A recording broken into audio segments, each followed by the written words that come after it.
શોકાંજલિ અર્પણ કરું છું।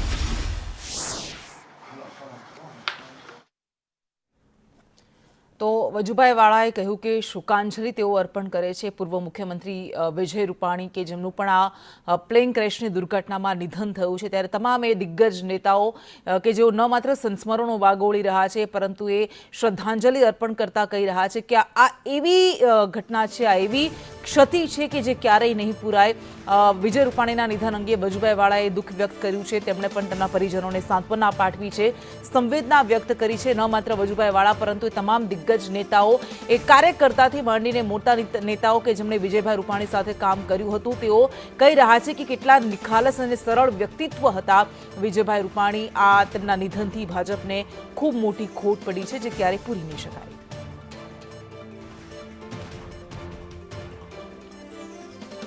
તો જે 265 લોકોના નિધન થયા છે, કરોડનું મૃત્યુ થયા છે આ પ્લેન ક્રેશની દુર્ઘટનામાં, જેમાં 241 મુસાફરો હતા।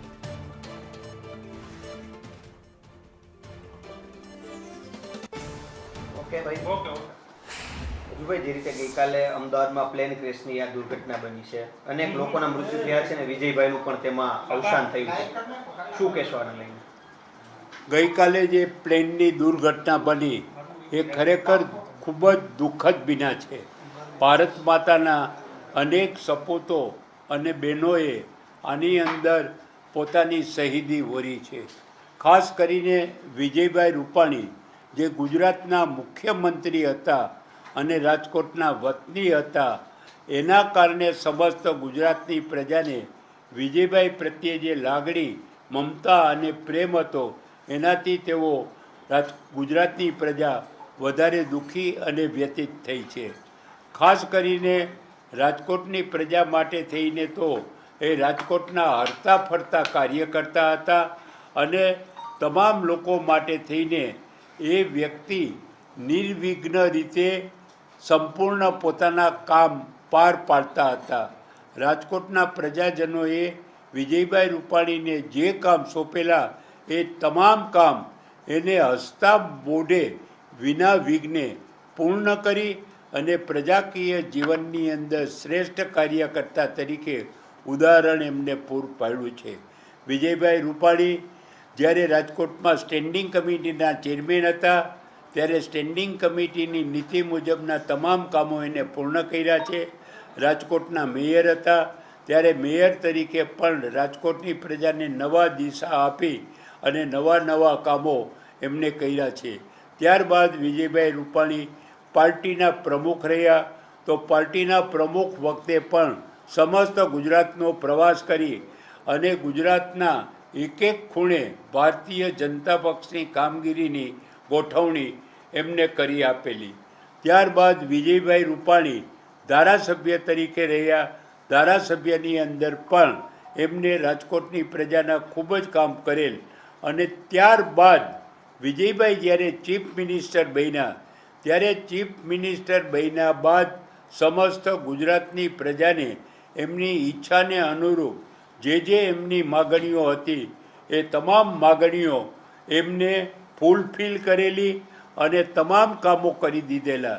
વિજયભાઈ રૂપાણી પ્રત્યે એક પણ વ્યક્તિને અસંતોષ હોય કે અરુચિ હોય એવું ક્યારેય બન્યું જ નથી। વિજયભાઈ રૂપાણીએ પોતાનો સક્રિય સ્વભાવ અને એની ચંચળતા અને એની નિપુણતાના કારણે એ પ્રજાને ખૂબ જ સંતોષ આપ્યો છે, પ્રજાના ખૂબ જ કામ કર્યા છે। ગુજરાતની પ્રજા એ ખરેખર ક્યારેય એમના કામગીરીને ભૂલી શકશે નહીં। આ હતા વજુભાઈ વાળા।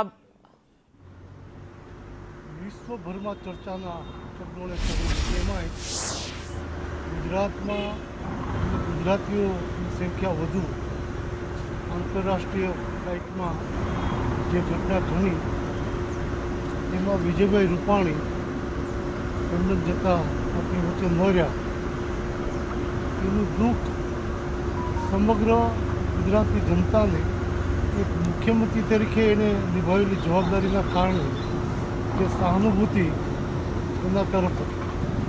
વ્યક્તિગત જોઉં તો અમે વિદ્યાર્થી પરિષદમાં સાથે કામ કરતા, કટોકટી દરમિયાન ઇમરજન્સીમાં જેલમાં પણ સાથે રહ્યા 1980માં ભાજપની સ્થાપના થઈ ત્યારે પહેલી ટીમમાં યુવા મોરચાની એ ટીમમાં પણ સાથે કામ કર્યું, સંગઠનથી માંડીને સરકાર સુધી એની સાથે જે કામ કર્યું. આઝાદ શત્રુ ક્યારેય પોતાના મુખથી કોઈને દુઃખ લાગે એવું વર્તન વ્યવહાર ન કરનાર આજે આપણી વચ્ચે ન રહ્યા. ગુજરાતના જાહેર જીવનને ખૂબ મોટી ભેટ પડી છે.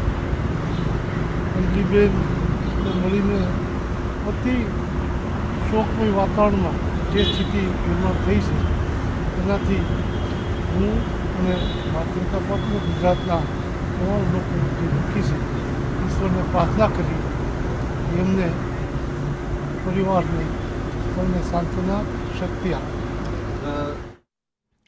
તમામ દિગ્ગજ નેતાઓ એ વજુભાઈ વાળા હોય કે પછી દિલીપ સંઘાણી એ બધા જ વજુભાઈ વાળાને શ્રદ્ધાંજલિ અર્પણ કરી રહ્યા છે. તેમના પરિવારજનો પ્રત્યે સંવેદના વ્યક્ત કરી રહ્યા છે. તેઓ કહી રહ્યા છે કે ગુજરાતના જાહેર જીવનને ખૂબ મોટી ખોટ પડી છે. એક વખત યાદ છે કે મારી દીકરી દિલ્હી ખાતે રાતના ફ્લાઇટ લેટ હશે અને ગુજરાત ભવનમાં ઉતરી તો પાછળની રૂમમાં થર્ડ ફ્લોર ઉપર એમને જ્યારે રૂમ આપ્યો તો સાથે મોટી બેગો હતી અને લિફ્ટ ચાલુ નહોતી. મને દીકરીનો ફોન આવ્યો એટલે 11:30 થવા આવ્યો તો મેં વિજયભાઈને ફોન કર્યો. દીકરી ત્યાં ગઈ છે ને લિફ્ટ બાકી ત્યાંના ફિલ્ટર્સ અમે એને રહો કે લગભગ સામાન્ય લોકોને કંઈ તો જવાબ ના આપે.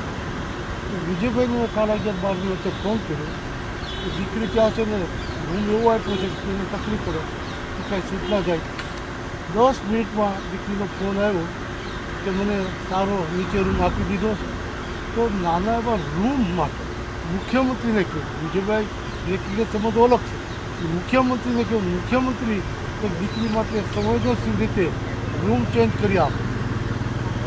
એ રીતે ખેડૂતોને 3% દરથી જ્યારે ધિરાણ મેં વિજયભાઈને ફોન કર્યો ફિલ્ડમાં જઈએ છીએ તકલીફો પડે.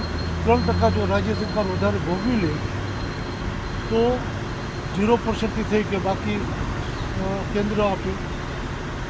વિજયભાઈ એક ક્ષણના વિલંબ વિના ખેડૂતો પ્રત્યેની સહાનુભૂતિમાં હા પાડી અને ત્યાર પછી થોડા દિવસોમાં મને પ્રધાનમંત્રી આવતા હતા ત્યારે આખી સ્કીમ બનાવીને ગુજરાતના ખેડૂતોને 0%થી 3 લાખ સુધી મળે એમાં જે ખૂટતી રકમ રાજ્ય સરકાર ભોગવવાનો નિર્ણય વિજયભાઈ સાથેના વિદ્યાર્થી પરિષદના જેલમાં સંગઠનમાં અનેક અનુભવોને કામ કર્યું છે.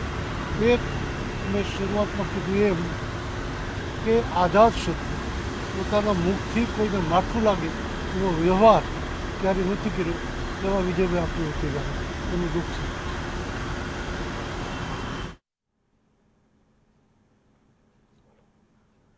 દિલીપ સંઘાણીએ કહ્યું કે પરિવારને દુઃખ ખમવાની શક્તિ આપે તેવી પ્રાર્થના.